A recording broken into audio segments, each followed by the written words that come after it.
There is a particular philosophy of politics that views international politics as a kind of game of anarchy, where the players are great powers and superpowers, and the stakes are the regional and lesser powers they control, dominate, or influence. In this game, the players attempt to gain as much influence as possible by a variety of means. We would know these means as the hard power of militarism or the soft power of economic and cultural cooperation, and expand their so-called spheres of influence. This is essentially the game of empire, but the adherents of this philosophy don't call themselves imperialists, they call themselves realists. I really hope the air quotes are coming through. They apply for the rest of the video. Realists, or those who study international geopolitics from this perspective, are operating on three base assumptions: that the natural state of humanity, and international politics in particular, is not cooperation but lawless, chaotic anarchy; that the political leaders of any society are, by their very nature, selfish and power-seeking; and that less selfish ideals are counterproductive to upholding power and the state. You, dear listener, might already notice these assumptions conform to and support the notion of society being a fundamental creation of a political leader afforded the most possible power over people of their society or nation, a supreme sovereign or leviathan. From these assumptions, realists look at international politics as a competition between these states and societies for power and influence, that they act primarily in self-interest, which is narrowly defined as gaining what they can over lesser powers, upholding a balance of power against equals, and all for continuation of the state. In the context of Scott Westerfeld's Leviathan trilogy, there are many demonstrations and examples of politics being described and played out as realist. The Leviathan's mission to the Ottoman Empire can be viewed at least through two different lenses. The idealist perspective could say it was to convince the Ottomans that peace with the Darwinist British Empire is greatly preferable to war. But the realist perspective likely says that persuading the Ottoman political leadership to uphold peace was less viable and desirable than exerting military power to force them to stay out of the war. The Darwinists, with Air Beast Leviathan and Sea Beast Behemoth, had the power to militarily defeat the Ottomans, so they were right to do so, to keep the Ottomans out of the war. You would rightly notice there are holes in the realist argument, but we'll go over that in a bit. For now, it's an easy notion that we explicitly hear from Vulgar. Other examples of the realist perspective of international politics come through when the Leviathan's journey takes them from Darwinist Tsarist Russia through to Japan and Mexico to the United States, who are distinctly not strictly Darwinist or clanker, but all hybrid in their technologies. In Japan, the crew of the Leviathan notes that contact with America nearly made Japan clanker, but thankfully Britain managed to bring Darwinism to Japan, thus apparently sparing Britain another imperial rival and potential enemy. Again, there are flaws to this line of thinking I will be touching on in a bit. In Mexico, the Leviathan's crew are concerned as to whether the Mexican revolutionaries have clanker sympathies or Darwinist sympathies. The fact that Pancho Villa and his forces are armed and funded by the Kaiser is a major source of tension during Leviathan's stopover. And up until Leviathan arrives in New York in support of Tesla's mission, the questions of whether the United States will join the war and on whose side makes them a wild card as far as the British Empire is concerned. The sharp divisions in their clanker and Darwinist parts of their society, less harmonious than the Japanese integration, might have meant they could go either side in the war. Remember, the British Empire of this written world doesn't have the context of our real history from which to draw foresight. They could very well be suspicious and untrusting of any state or society that is not totally formed around Darwinist principles of technology or society. The vast shortcoming of the realist view of international politics, and by extension the Darwinist or Clanker view of politics, is that the other powers, erstwhile classified akin to players and stakes, have people in all their complexities, with culture and history, and most fundamentally values, that form the basis of their societies, and are not bound to uphold their societies as an extension of a supreme sovereign or leviathan. Japan, in this story, mixes both Clanker and Darwinist influences easily because the culture is not bound to the assumptions of those doctrines. Anyone who has studied Japanese culture and history can better expound the complexities and diversity of circumstance and actions that have shaped Japan and its course. That is to say, however archaic or modern, traditional or innovative one may think of Japan, there is always more nuance than a popular notion of Japanese culture may present. The presentation of Mexico, and in particular Pancho Villa's revolutionary group in story, also doesn't conform to the principle of a society as extension of a leviathan. In their struggle to uphold their values against state power, they gladly accept assistance from the German Kaiser and the German-American Hearst, but Pancho explicitly says they will never bow to any supreme sovereign. They explicitly opposed and killed the Austrian Emperor, Maximilian, who presumed to rule over Mexico and expand the power of the Austrian Empire. The current Clanker powers may presume to hold influence over Mexico through arms to Pancho Villa, presumably as a counter to the United States joining the war against them. But Pancho expressly rejects any idea of subservience to these vain and useless emperors. A realist might say that as Pancho Villa gets his military power from Germany, Pancho must be subordinate to the Kaiser, and thus if the Kaiser wants Pancho's Mexicans to act as a counterbalance to America to serve a balance of power, then they should do that. But they don't do that, and I wouldn't be surprised if the real-life Pancho wouldn't have either. Pancho killed a man, one as rich and influential as a prince, for violating his sister's honor, and fights a revolution to end the notion of leader as Leviathan in his country. As to how such projects as autocracy, aristocracy, and revolution have fared in Mexico is a study all unto itself.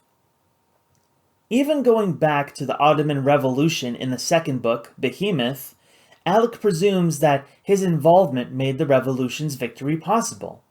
But Darren has to point out that it was the people's own revolution, not Alec's, that won them their nation by ending the Sultan's rule.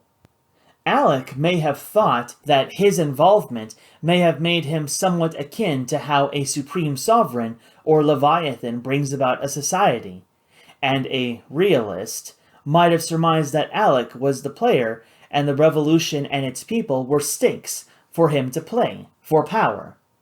But really, Alec's and Darren's involvement only affected the extent of their victory. Were it not for Alec and Darren, the revolutionaries would have still fought for their values, and fought to remake the political structure of power more closely aligned with their cosmopolitan values, in their idealism. It was the revolutionaries' success in changing their autocratic power structure that ensured they would not side with Imperial Germany and the Austrian Empire in their war against Darwinist Imperial Britain, France, and Russia. Which brings this discussion to the United States.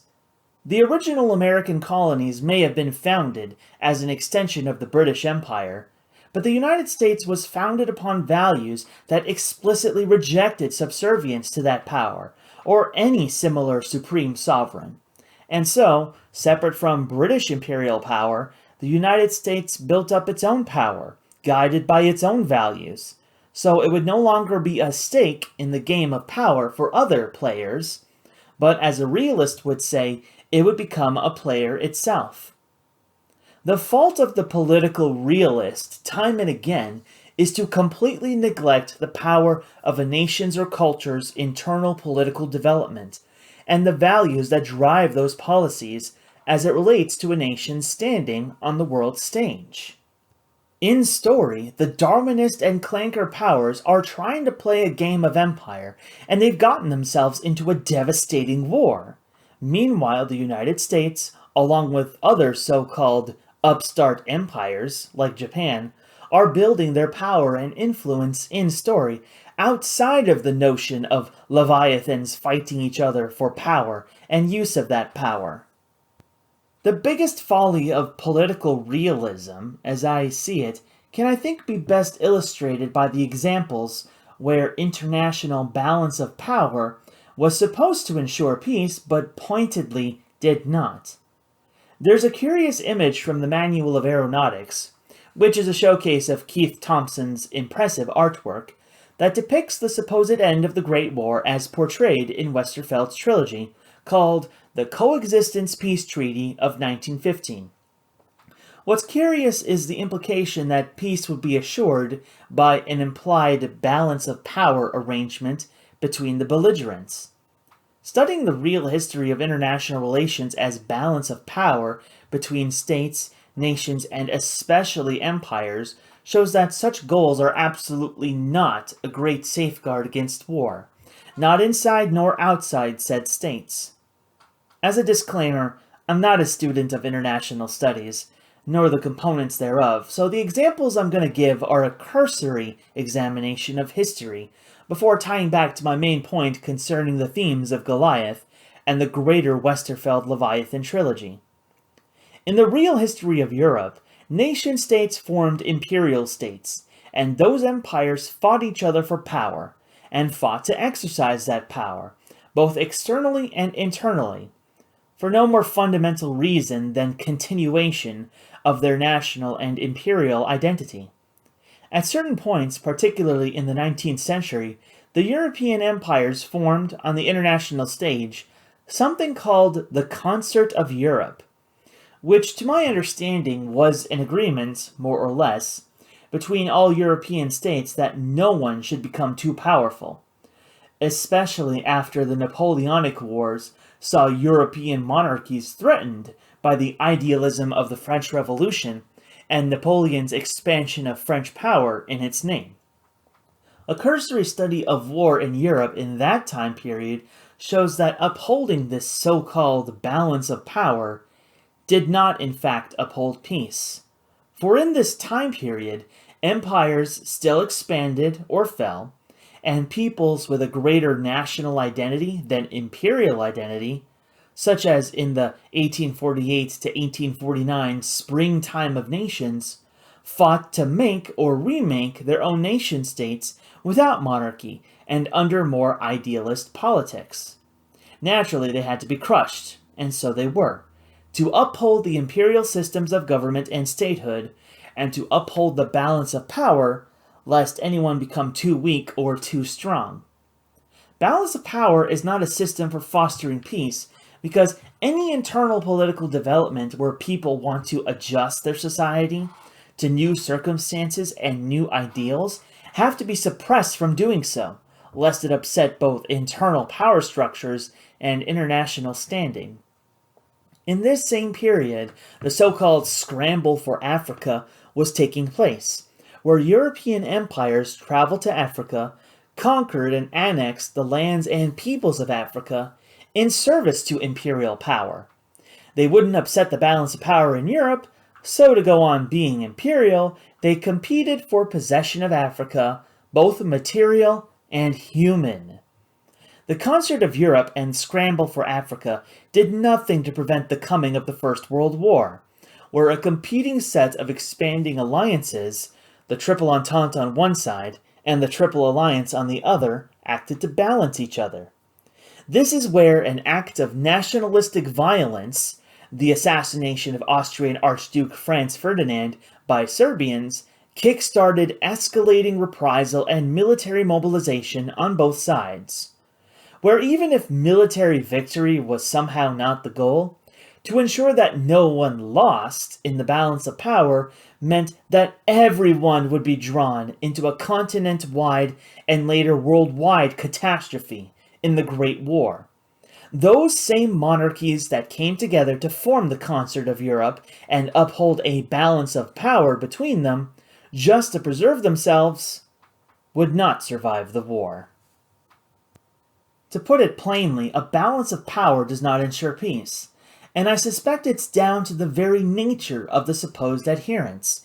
Empires categorically cannot be trusted to uphold peace by any means or by any name, because their very identity is built on conquest and exploitation, and if they can't do it one way, they'll try another way. That militarism always risks drawing more military action from rivals and targets. Throw a dice few too many times and war becomes inevitable. After a Second World War, another balance of power is under consideration for the whole world to see.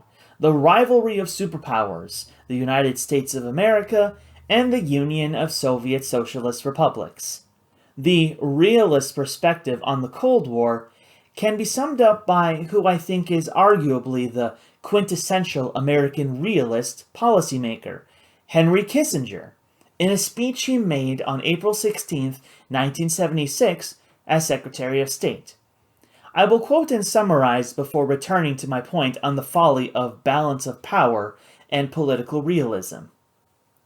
There can be no security without an equilibrium, and no safety without a balance of power. Since the dawn of the nuclear age, the world's fears of catastrophe and its hope for peace have hinged upon the relationship between the United States and the Soviet Union. There can be no greater imperative than managing the relationship with wisdom and restraint. The growth of the Soviet Union to superpower status was inevitable.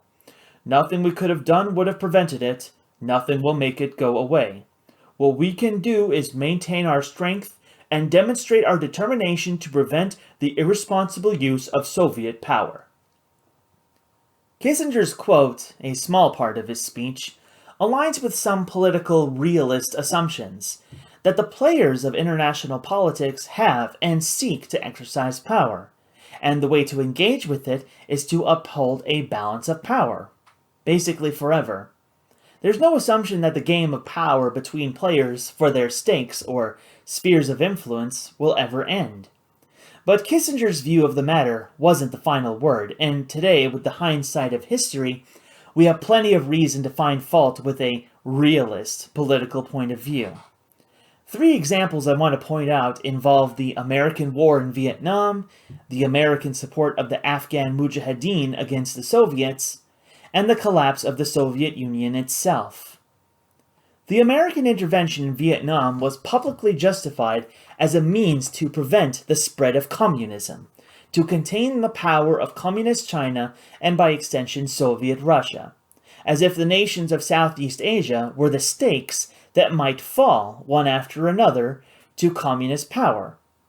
What the withdrawal from Vietnam revealed is that not only did Southeast Asian nations not fall to communism categorically, but that one of the stakes in the balance of power, Vietnam, turned around and fought Chinese influence and Chinese attempts to subjugate them. The realist point of view did not account for Vietnamese internal political identity, which meant that it would not be subservient to anyone, not America, not China, nor even Russia. In Afghanistan, the Mujahideen resistance to Soviet influence gladly accepted the assistance from the United States to drive off the invasion, but would still later reject American influence into their culture that interfered with their internal political identity. The realist would say, don't bother with Afghanistan, that is for Russia to influence. But alas, Kissinger's realism was overruled by Reagan's idealism in defeating communism where possible. The balance of power was rejected. The collapse of the Soviet Union and the rejection of communist political power in Eastern Europe is also the biggest evidence against the utility of political realism, in that what was thought to be eternal, Soviet communism in Eastern Europe, came crashing down from within when, over the decades leading up to the collapse, internal political movements within the Russian sphere sprang up to reject communism and had to be suppressed. Alas, that didn't save the Soviet Union in the end, when internal politics saw to the dissolution of that empire. Political realism just doesn't account for the internal politics of nations that allows them to rise or fall. What I think is the tragedy of Alex and Darren's World War ended on a coexistence treaty is that it probably won't last. The supposed adherents to this treaty are still imperial. They'll still seek ways to gain power and risk confrontation that threatens any balance of power. Meanwhile, there will still be nationalist political movements built on various forms of political idealism that threaten imperial power and could topple those monarchies, setting the stage for a parallel to real history's Second World War. The real-life end of World War I saw an end to monarchies in Europe, so ostensibly Westerfeld's monarchies might survive for a time, but the same weakness to the disruption caused by World War and the growth of nationalist politics would remain. Which is to say that if Alec or any political leader thought a balance of power would ensure peace in Europe, they'll certainly have their work cut out for them when the different peoples of Europe and the world turn to more idealist political values that would upend the realist balance of power. At that point, Alec and Darren may have to re-examine the purpose of their new position in the London Zoological Society, what serves the interests of Imperial Britain, and ask themselves what kind of political and social values, both domestic and global, they would support. At that point, what is clanker and what is Darwinist would be far and away irrelevant.